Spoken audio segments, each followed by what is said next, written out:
Varicose వ్యాధితో బాధపడుతున్నారంట. తక్కువ ఖర్చుతో ట్రీట్మెంట్ కావాలి అనుకుంటే ఎవిస్ హాస్పిటల్ని సంప్రదించండి. నమస్తే సురేష్ బాబు గారు. కీర్తి గారు నమస్కారం అండి. సో May 1 నుంచి 31 వరకు సింహరాశి వరకు ఎలా ఉంటుందండి? మనం సింహరాశి కనుక చూసుకున్నాం అనుకోండి, ఇందులో ఫస్ట్ నక్షత్రాలు మఖ 1, 2, 3, 4 పాదాలు, పుబ్బ 1, 2, 3 పాదాలు, ఉత్తర ఫస్ట్ పాదం.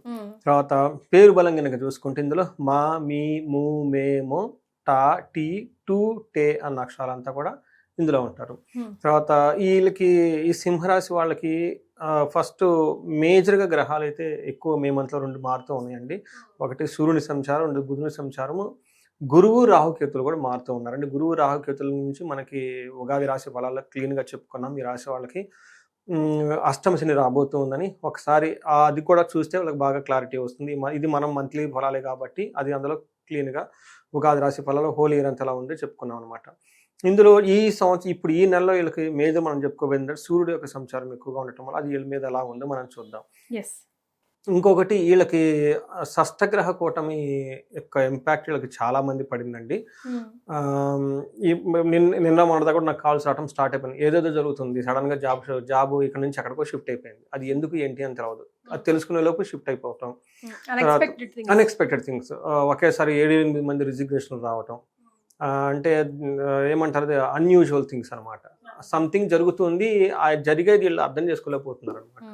ఇలాంటి చాలా ఎక్కువ మంది జరిగి ఉన్నాయి. అయితే వీళ్ళకి శుభవార్త ఏంటంటే ఈ మంత్ చాలా బాగుంటుంది. May 15 తర్వాత ఆ ఇంపాక్ట్ బాగా తగ్గిపోయి స్లోగా షష్టగ్రహ కూటమి నుంచి బయటపడే అవకాశం ఎక్కువగా ఉంది. అందులోనూ సూర్యుడు వీళ్ళకి కమింగ్ వచ్చే 2 months బాగా సపోర్ట్ చేస్తూ ఉన్నారు అనమాట. ఎవరైతే ప్రొఫెషన్లో ఉన్నారో, ఇప్పుడు దాకా ఇబ్బంది పడి ఉన్నారో వాళ్ళకి ఒక మంచి పాజిటివ్ నోట్స్ ట్రెండ్ వచ్చే అవకాశం ఎక్కువగా ఉంటుంది. వీళ్ళకి 10th హౌస్లో ఇప్పుడు ఫస్ట్ May 15 వరకు వీళ్ళ చుట్టూ ఉండే వాతావరణం ఎవరైనా కనుక ద్వేషిస్తూ ఉంటే వాళ్ళంతా ద్వేషించడం మానేసి హ్యాపీగా ఉంటారు, వీళ్ళతో ఇబ్బంది పెట్టకుండా ఉంటారు. కానీ తర్వాత May 15 తర్వాత ఏదైనా పని చేస్తే అందులో బాగా లాభం వస్తుంది, క్రియాఫలం అంటారు. అయితే వీళ్ళకి ఇప్పటిదాకా వీళ్ళకి హెల్త్ నుంచి కాంప్లికేషన్స్ ఏమన్నా కానీ ఇబ్బంది పడుతుంటే వాటి నుంచి బయటపడతారు. అంతేకాకుండా ఇప్పటిదాకా ఏదైనా పనులు కనుక చేస్తుంటే అందులో విఘ్నాలు ఆటంకాలు ఉంటే వాటి నుంచి బయట వచ్చే అవకాశం ఎక్కువగా ఉంటుంది. శుక్రుడు వల్ల సంపదలు చక్కగా బాగుంటాయి అన్నమాట. ఈ ప్రకారం వీళ్ళకి చూసుకుంటే ఇంతకు ముందుతో లాస్ట్ 2 monthsతో కంపేర్ చేస్తే ఈ మంత్ చాలా బాగుంటుందని మనం చెప్పుకోవాలి. సూర్యుడు 10th హౌస్లో ఉండటం వల్ల ఇది దిక్బలం అంటారు అనమాట. సూర్యుడు చాలా స్ట్రాంగ్గా ఉంటాడు 10th హౌస్లో.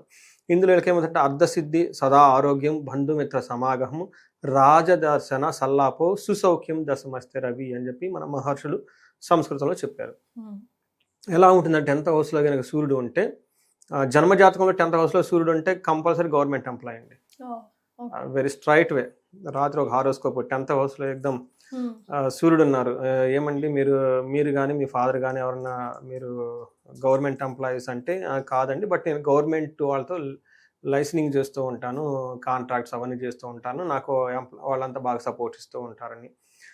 ఇది లీస్ట్ బట్ బెస్ట్ ఏంటంటే గవర్నమెంట్ 10th హౌస్లో సూర్యుడు స్ట్రాంగ్గా ఉంటే IAS IPS ఆఫీసర్లు, కొంచెం మీడియంగా ఉంటే అట్లీస్ట్ ఒక సమ్ క్లక్, లేదంటే కొన్నిసార్లు వీళ్ళకుంటే డైరెక్ట్గా వీళ్ళ వాళ్ళ ఫాదర్ పెన్షన్ అవన్నీ రావటం, అవి వీళ్ళు తీసుకోవటం, ఇలా కంపల్సరీ గవర్నమెంట్ రిలేటెడ్ బెనిఫిట్ అయితే ఉంటుంది జన్మ జాతకంలో ఉంటాయి.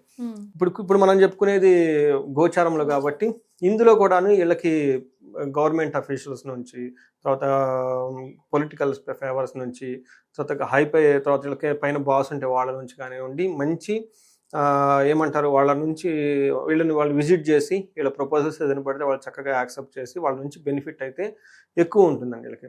అందుకని రాజదర్శన సల్లాపో అంటారండి, వాళ్ళని విజిట్ చేయటం ప్లస్ వాళ్ళతో కలిసి కూర్చొని చక్కగా మాట్లాడి ఒక కన్స్ట్రక్టివ్గా మంచి పనులు చేయాలని ఉద్దేశంతో రావటం. అంతేకాకుండా అర్ధసిద్ధి, ధనం ప్రకారం బాగుంటుంది, స్వధా ఆరోగ్యం, ఎప్పుడూ ఆరోగ్యంగా ఉంటారు, బంధుమిత్రులతో చక్కగా కలిసి ఉంటారు, సుసౌఖ్యం.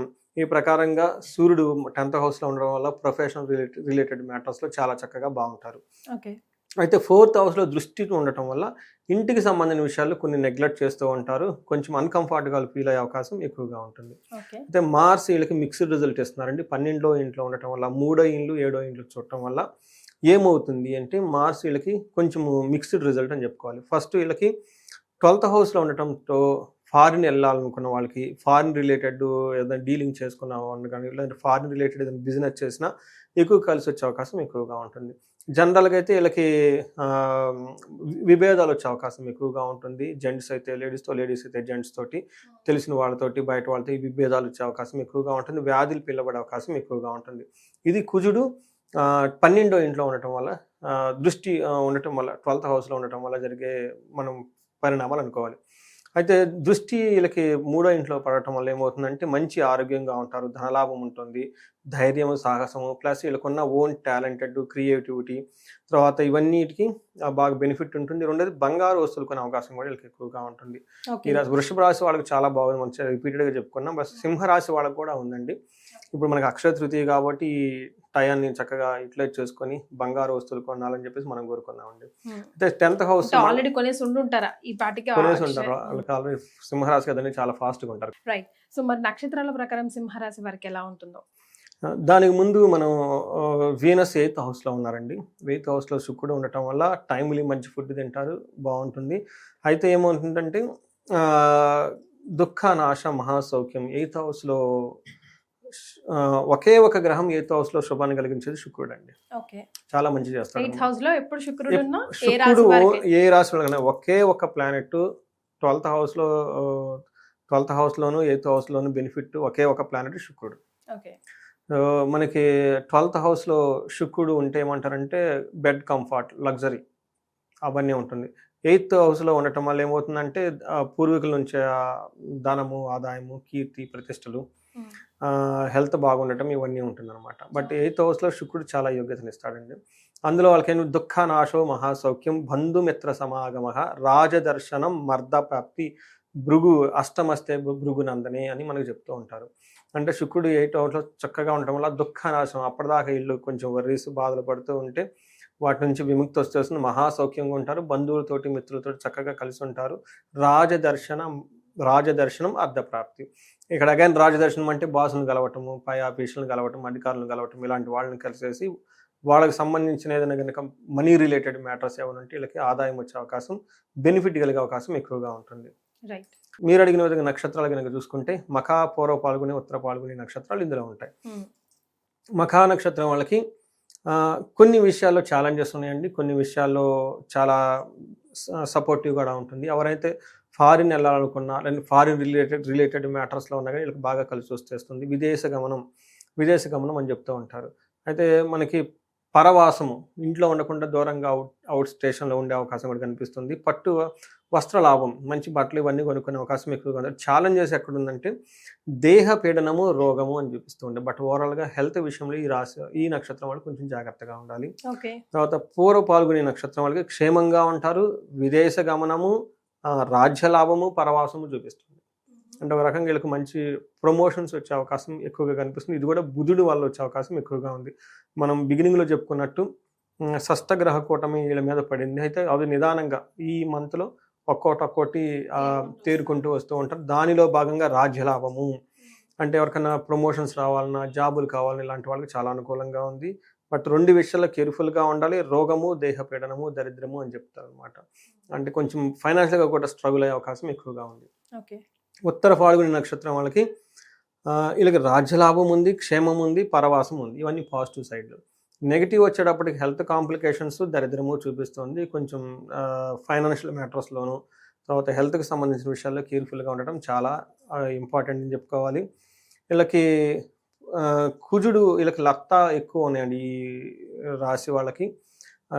ఇది కొంచెం టెక్నికల్గా చూస్తే అర్థమవుతుంది, జనరల్ మామూలుగా వచ్చారని చూస్తే అర్థం కాదు, ఇండివిజువల్గా చూస్తే అర్థమవుతుంది. మఖా నక్షత్రం వాళ్ళకి పశునాశనం, ధననాశనం అని చెప్తారు.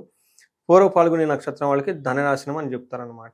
బట్ ఓవరాల్గా కనుక చూసుకుంటే ఉత్తర పాల్గొని నక్షత్రం వాళ్ళకి కేతు ఎఫెక్ట్ ఉండటం వల్ల కొంచెం వీళ్ళకి ఆధ్యాత్మిక చింతన ఎక్కువగా ఉండి బాహ్య సంబంధించిన వాటి మీద ఎక్కువగా కాన్సన్ట్రేషన్ చేయలేక ఉండే అవకాశం ఎక్కువగా ఉంది. ఇరిటేషన్కి, 10 మందితో ఇంటరాక్ట్ అవ్వడానికి, పబ్లిక్ వెళ్ళటానికి ఇబ్బంది పడుతూ ఉండే అవకాశం ఎక్కువగా ఉంటుందండి. రైట్. మరి వీళ్ళు ఎలాంటి పరిహారాలు పాటిస్తే ఇంకా బాగుంటుందంటారండి? ఫస్ట్ హెల్త్కి సంబంధించి సూర్య భగవానుడికి చాలా ఇంపార్టెంట్. సూర్యుడికి ఆర్ఘ్యం ఇవ్వటము, గాయత్రి మంత్రం చదువుకోవటం, అగ్నిహోత్రం చేయటం చాలా చాలా ఇంపార్టెంట్ అండి. అగ్నిహోత్రం ప్రతి ఒక్కరు చాలా సింపుల్గా, ఈజీగా చేసుకోవచ్చు. పర్టికులర్గా ఏజ్డ్ పీపుల్ ఇంట్లో ఎవరైతే ఉన్నారో, అంటే రిటైర్డ్ అయిపోయి లేదా ఇంట్లో ఉండి పెద్ద హై లెవెల్ ఎంగేజ్మెంట్ లేని వాళ్ళు, అది ఏమని చెప్తారంటే ఆడవాళ్ళు కానీ మగవాళ్ళు కానీ అగ్నిహోత్రం చేయడం చాలా చాలా ఇంపార్టెంట్ అండి వీళ్ళకి. తర్వాత మనకి ఇంకా ఎక్కువగా కనుక చూసుకుంటే శుక్రుని వల్ల వీళ్ళకి రోగం, హెల్త్ కాంప్లికేషన్స్ వచ్చే అవకాశం ఎక్కువగా ఉంది. శుక్రుడికి వీళ్ళకి మహాలక్ష్మిని అష్టకం చదువుకోవటం, మహాలక్ష్మికి సంబంధించిన స్తోత్రాలు చదువుకోవటం, శుక్రవారం నియమంగా ఉండటం, తులసి చెట్టుకి దీపం వెలిగించడం చాలా ఇంపార్టెంట్. తర్వాత ఇంక వేరే వాళ్ళకి ఎవరైనా కనుక ఫారిన్ వెళ్ళాలనుకున్నా, లేదంటే రాజ్యలాభం ఉంది, ఎవరికైనా కనుక పాలిటిక్స్లో ఉన్నా, లేదంటే ఉన్నతమైన స్థితిని కోరుకుంటున్నా, వాళ్ళు ఆల్రెడీ ఒక ఫీల్డ్లో ఉండి బెస్ట్ పొజిషన్కి, అందులో అంటే వాళ్ళకి ఏమంటారు శిఖరాగ్రం అంటారు కదండి, ఉన్నతమైన స్థితికి వెళ్ళటానికి రాజశ్యామల హోమం చేయించుకుంటే చాలా బాగుంటుంది. ఎవరైతే ధనానికి ఇబ్బంది పడుతూ ఉంటారో వాళ్ళకి కుబేరు పాశుపతము, మహాలక్ష్మి హోమం చాలా మంది చేయించుకుంటున్నారండి ఈ మధ్యకాలంలో. అందులో చైత్ర వైశాఖ మాసాలు చాలా బెస్ట్ మాసాలు కాబట్టి, పుణ్య మాసాలు కాబట్టి చేయించుకుంటే చాలా చాలా బాగుంటుంది. ఇది కాకుండా ప్రతి ఒక్కరికి ఈ మంత్లో బర్త్డేస్ ఉంటే, లేదంటే యానివర్సరీస్, యాన్యువల్ డేస్ కానీ, లేదంటే ఇంపార్టెంట్ అప్లికేషన్స్ ఉంటే వేద ఆశీర్వాదం తీసుకోవడం చాలా మంచిది. మనకి శాస్త్రాలు ఏం చెప్తారంటే ఇది వాళ్ళకి హాఫ్ అన్ అవర్ ఏమో చేస్తారు, ఎక్కువ ఉండదు వేద ఆశీర్వాదం, కానీ అందులో చాలా బాగుంటుంది. వాళ్ళు కనుక ఎవరైనా కనుక ఘనపాటి ఇలాంటి కనుక చేయించుకోగలిగితే, ఒక్క అక్షరం వేద మంత్రం ఆ ఇంట్లో కనుక మనం పలికితే ఒక్కసారి విష్ణు సహస్రనామం చదివినంత పుణ్యం అంట. అందుకని ఉన్న హాఫ్ అన్ అవరు ఆ వేద మంత్రాలు అవన్నీ చదువుతూ ఉంటారు కాబట్టి పిల్లలకి పర్టికులర్గా తల్లిదండ్రులు చేయాల్సింది ఏంటంటే వాళ్ళకి బర్త్డే సెలబ్రేషన్స్ అవన్నీ చేస్తుంటారు, బెలూన్స్, కేక్స్ అంతా. బట్ ఇది చేయటం చాలా చాలా ఉత్తమం. అలానే కాపురం, మనకి మ్యారేజెస్లో డిస్టర్బెన్స్ లేకుండా ఉండడానికి భార్యాభర్తలు ఇద్దరు కలిసి కూర్చొని వేదాశీర్వాసం తీసుకుంటే వాళ్ళ మధ్య అన్యోన్యత పెరుగుతూ ఉంటుంది. ఇంకెలాంటి ముఖ్యమైన కార్యక్రమాన్ని సరే ఆయుష్ సూక్తం, తర్వాత ఇవన్నీ సూక్తాలు వాళ్ళు చాటి చూపించుకుంటే చాలా బాగుంటుందండి. రైట్. అంటే అడగొచ్చో అడగొద్దో తెలియదు, క్షమించాలి. కానీ అంటే ఒకవేళ ఫారెన్లో ఉన్న వాళ్ళు చెప్పించుకోవాలంటే through phone or through phone చేయించుకోవచ్చు కదా. ఫోన్లో ముందు సంకల్పం తీసుకుంటాం. ఇప్పుడు మామూలుగా మనకి క్యాసెట్స్లో అవి యూట్యూబ్లో వచ్చేస్తూ ఉంటాయి. బట్ అదేంటంటే అందులో సంకల్పం ఉండదు. సంకల్పం ఉండదు అందులో. మన గోత్రనామాలు మనమైతేనే కదండి. అవునవునవును, అదొక సాటిస్ఫాక్షన్. అవునవును. ఫారిన్లో ఉన్న వాళ్ళకి చక్కగా చేయించుకోవచ్చండి. ఇది మంచిదండి, ఎందుకంటే వేదాశీర్వాదం, వేదఘోష ఇంట్లో అందరి ఇళ్లలో రాదండి. నిజంగా అసలు ఇళ్ళలో ఎవరైనా ఉంటే కనుక వాళ్ళకి దగ్గరలో గుడి ఏమైనా ఉండే, దేవస్థానం ఉన్న ప్రతి చోట బ్రాహ్మణ సంఘాలు అవన్నీ ఉంటే వాళ్ళని అప్రోచ్ వెళ్ళిపోయి వేదం తెలిసిన వాళ్ళు ఖచ్చితంగా ఏదైనా ఉంటే అరగంట చేయించుకుంటే మంచి, లేకుంటే మామూలుగా అసలు వేదాశీర్వాసం చేస్తారండి. ఒక హాఫ్ అన్ అవర్ చేసుకుంటే అసలు ఆ వైబ్రేషన్స్ అది వేరండి. నేను రీసెంట్గా 2-3 చేశాను. ఆ వేద ఆశీర్వాదం ఇచ్చేటప్పుడు మీరు నమ్ముతారో లేదంటే ఆనంద బాష్పాలు కారిపోయినాయండి. చూడండి అంత ఆనందంగా ఉండటం అండి. ఎందుకంటే మన మహర్షులు ఈ సిస్టమ్ పెట్టారండి, ఇప్పుడు వాళ్ళకి ఎలా యూటిలైజ్ చేసుకోవట్లేదు. సో అట్లీస్ట్ ఇది ఎన్నవాళ్ళు ఖచ్చితంగా ఈ మంత్లో ఎవరిదన్నా కనుక బర్త్డే ఉంటే దాన్ని నెక్స్ట్ మంత్ ఉన్నా కానీ వేద పండితులు పిలిపించుకొని ఆశీర్వాదం తీపించుకోవటం ఆచారం పెట్టుకోండి ఇంట్లో. చాలా సంతోషం అండి. ధన్యవాదాలు. ధన్యవాదాలు.